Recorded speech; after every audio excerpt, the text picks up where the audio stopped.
Hello, everybody. Welcome to the Jim Kleiber Show. Today is Thursday, January 28th, 2021. And yeah, I think a lot of times on the show, I can be at the beck and whim of what is happening in the world of news.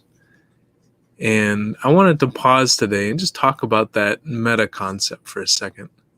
I think yesterday I was talking about GameStop and the financial industry and transparency and this asymmetry of transparency. And I think I tried to take current events and dive deeper into them. And yet, one, I think sometimes it's hard. And two, it still relies on me being reactive to the thing that happened of the day.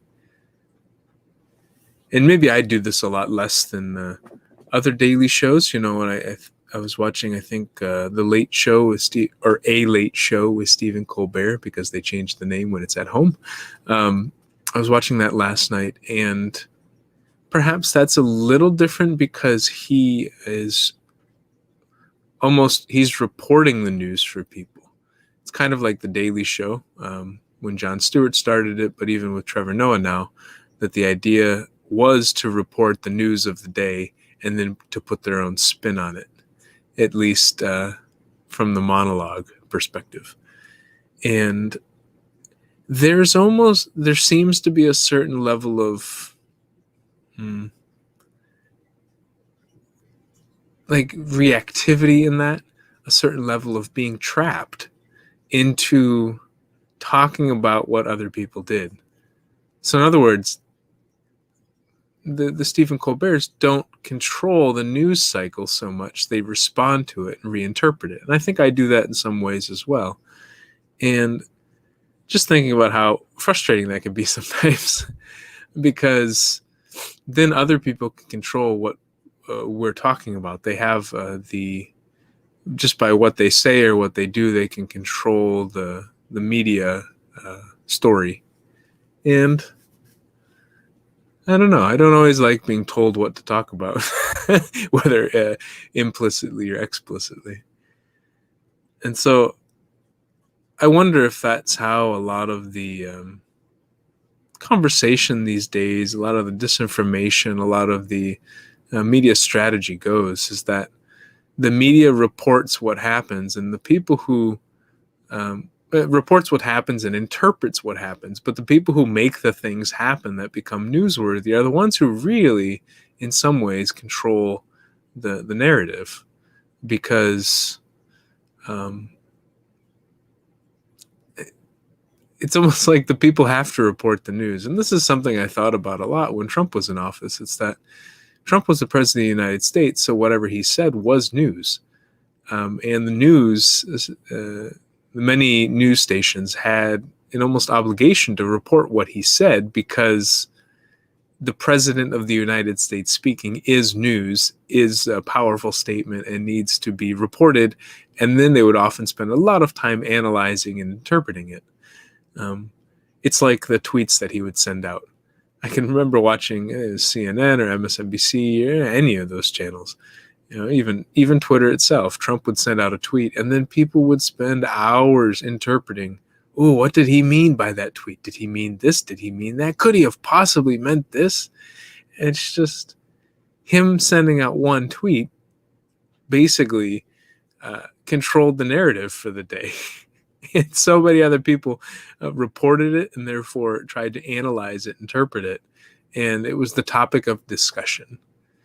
And so maybe it's not the ability to control the conversation or the responses to it, but it's almost like the topic statement, or like, this is the theme. They controlled the theme for the day, put it that way. And sometimes I want to come up with the theme myself. Sometimes I don't want to have to just respond to the theme of someone else's desire. Maybe that means I do a show that's not daily. Maybe it's easier to do that when it's a weekly show and one can pull from whatever they want. Maybe it's much easier to do that when the show doesn't have a regular schedule and then we can talk about what we want. Or maybe sometimes we can just talk about what we want, right? So I'm fascinated about this idea of responding to the news story or becoming the news story in ourselves. What's stopping us from starting a new topic, starting a new theme? I think about this when it comes to the app Clubhouse a lot. There are people who start different rooms on there, and you can join a room and you can listen, and I can go in there and I can agree with the theme or I can disagree with the theme. And regardless, when they start the room, they control the theme of the conversation. But I could also start a room. Now, maybe it's a similar challenge. When I start a room, not necessarily people are going to show up. It's probably easier for me to get attention on things that already have attention. Right? So if there's something that's happening with GameStop and I talk about GameStop and the stock market, then people who are already curious about that theme, who are already interested in that theme for the day, may flock to my podcast and go, yeah, I want to hear how he interprets or how he analyzes this or what other things he brings to this. But if I start the theme myself that doesn't connect to kind of I don't know if zeitgeist is the right word, but a theme that is already currently flowing through media, then people may not be ready to jump on, or they may not already be primed to jump into it. But when they jump into it, what could happen is I could be the first domino, right? So then they could jump into that theme and be like, oh, this is a fascinating conversation. And then they may spread that, like, oh, this guy was talking about this. And that theme could spread. But that doesn't seem so much like a news show. That seems more like a news-making show. I don't know. I think there's maybe a difference between a news reporting or a news analyzing and a news-making show. And I don't know how many shows are news-making. Maybe some are. I mean, I can think about, there was a show with, what's it called? Is it called Red Table Talks or Red Table Diaries or something with Will Smith and Jada Pinkett Smith? Mostly Jada Pinkett Smith, I think. But I've seen that stir up a lot of conversation on the internet from the conversations they've had there. And maybe podcasts, certain podcasts like Joe Rogan Experience and some others will stir kind of a collective attention. Just curious about this idea of like news reporting and news analyzing as opposed to news making, and how when we report or when we analyze, we don't choose the theme, we respond to the theme. We still play within the bounds that someone else has set up. We're still in their sandbox, if you will.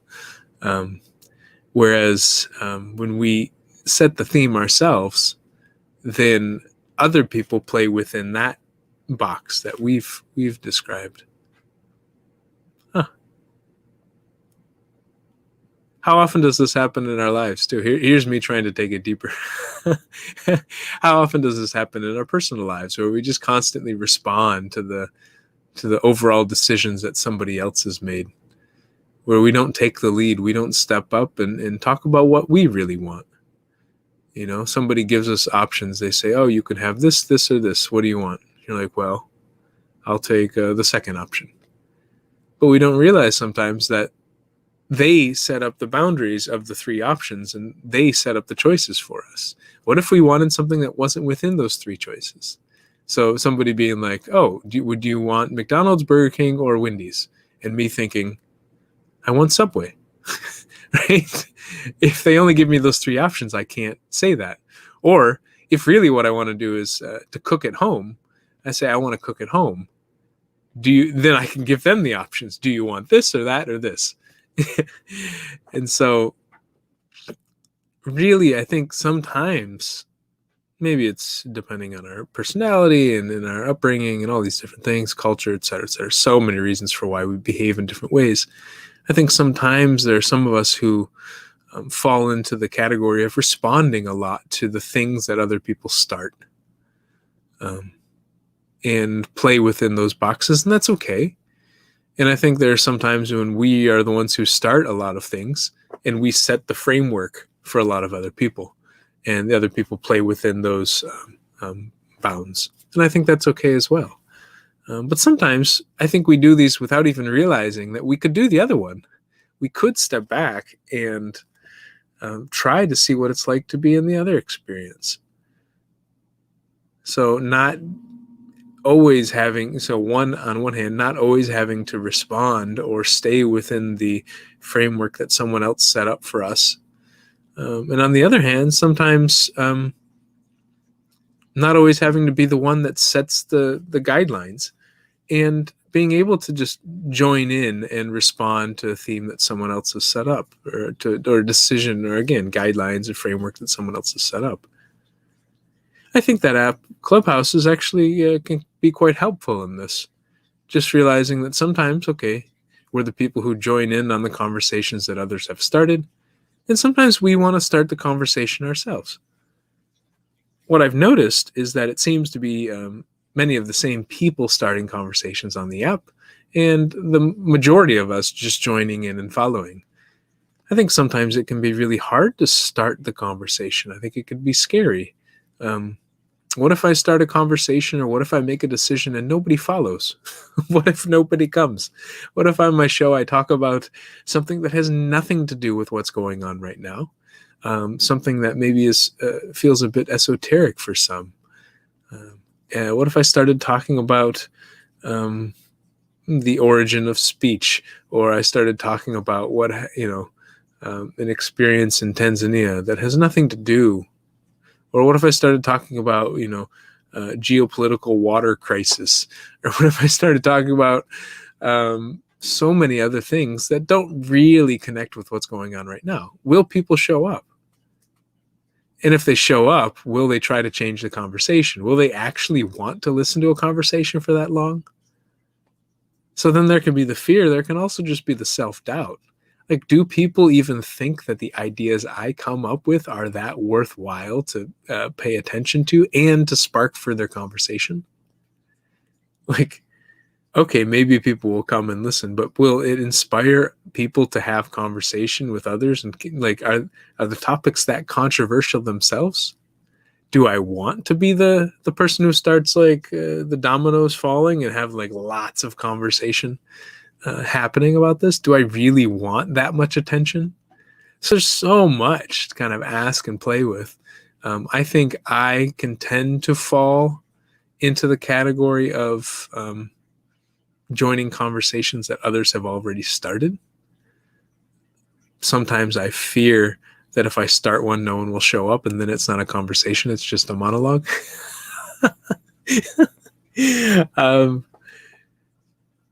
But I wonder how other people experience this. Maybe people hear that and they go, yeah, right, you've done 109 podcast episodes, and you don't always talk about the news. You talk about a lot of different topics. So maybe it's just a self-perception thing. But how do you do it? Do you normally join a conversation, or do you start a conversation? Do you join a decision and make it within the framework that's already been decided, or do you set up the decision framework for people? Where do you normally fall? Again, one is not good or bad. It's just curious. I think, sometimes I'm really curious just to pause and reflect on these things and to see what our tendencies are. Sometimes it's fun to just try the other one, or to try more of the other one, or to be more confident and more aware of the ones that we do and we enjoy doing. So maybe we like to report on the news, again, kind of following up on the stories that other people have started, and we like to put our input on that. It's like being in a conversation in Clubhouse, or even at an event, where there's a panelist on stage.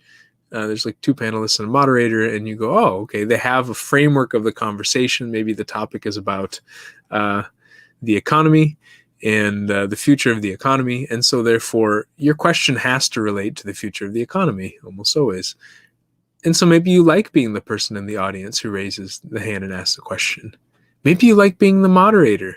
Maybe you like being one of the panelists. So as a panelist, the question is still framed maybe by the moderator or the event maker, and you play within the bounds of that framing. But maybe you like to be the one who creates the event, or the moderator who says this is what the topic is going to be for the day, and organizes people to show up and really starts the conversation. Maybe that's the issue. There's the starting of the conversation, there's the joining and the continuing of the conversation, and each role is different and each role is necessary, right? So if we just start a conversation but nobody joins, then it's like I said, just a monologue. It's not really a conversation. Or if we join a conversation that nobody has started, then we can't, there's no conversation to join. And if we aren't keeping the conversation alive and furthering it, then it dies out very quickly and it doesn't spread very much.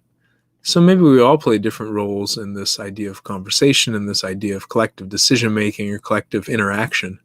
And we have different roles. And again, maybe sometimes we like playing certain ones more than others, and that's okay.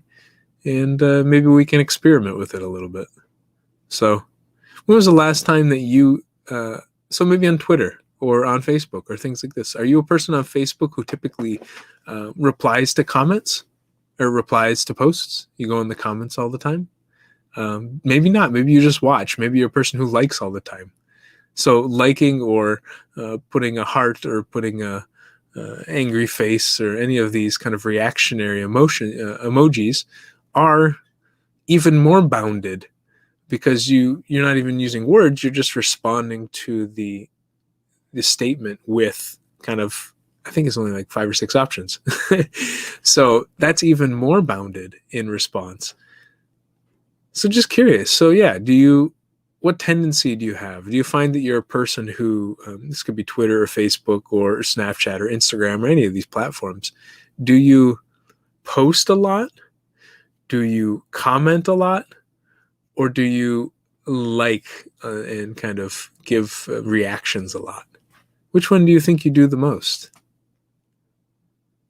And why? Why do you think you do that one? Why don't you do the other ones?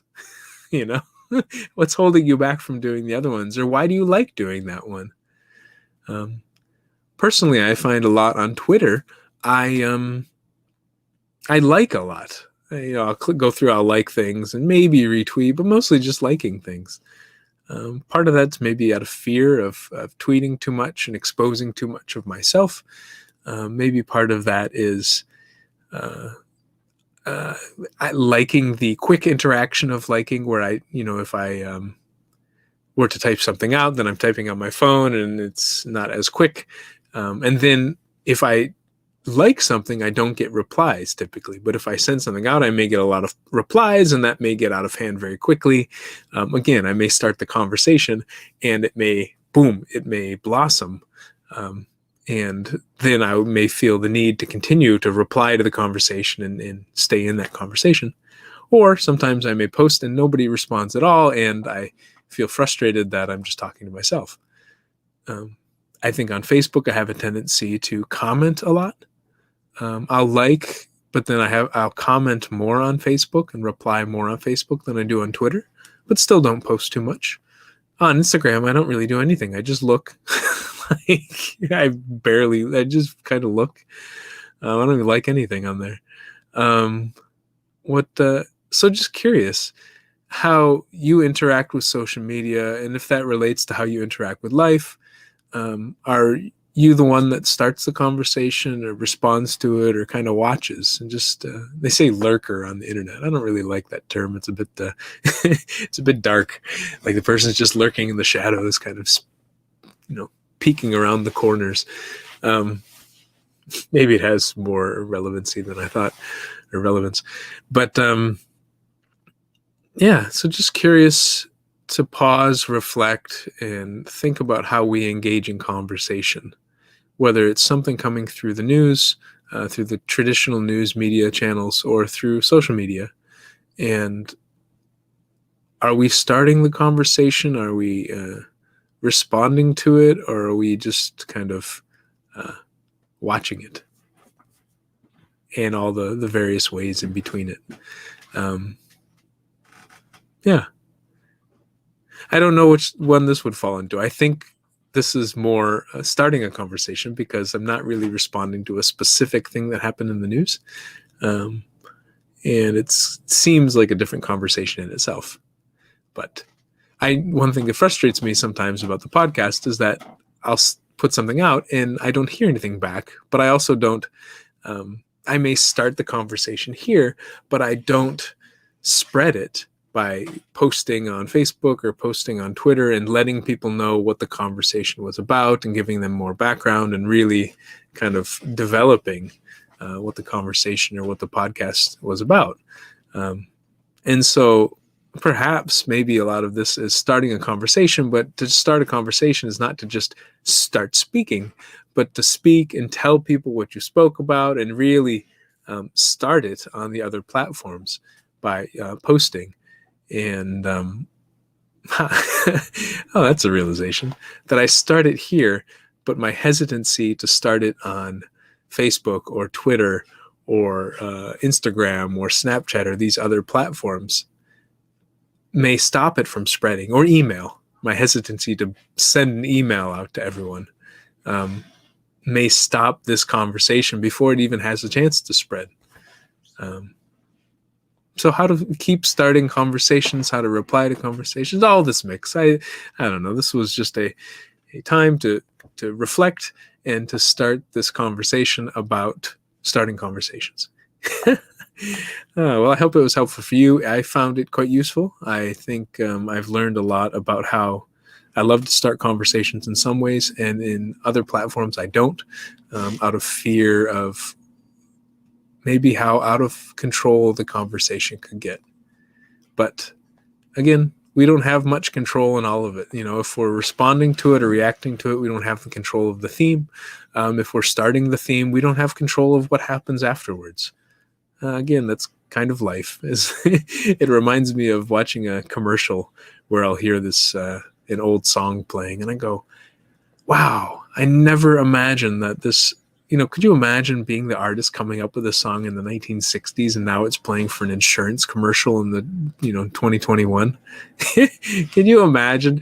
I don't know if that's just like how out of control so much of our creations are. We make something and then if it gets adopted, if people take it up, then it really can take on a life of its own and has this element of, it is kind of like our baby. It is kind of like birthing something and then watching it grow up and then knowing that it's outside of our control. It's got a mind, a heart, a life of its own.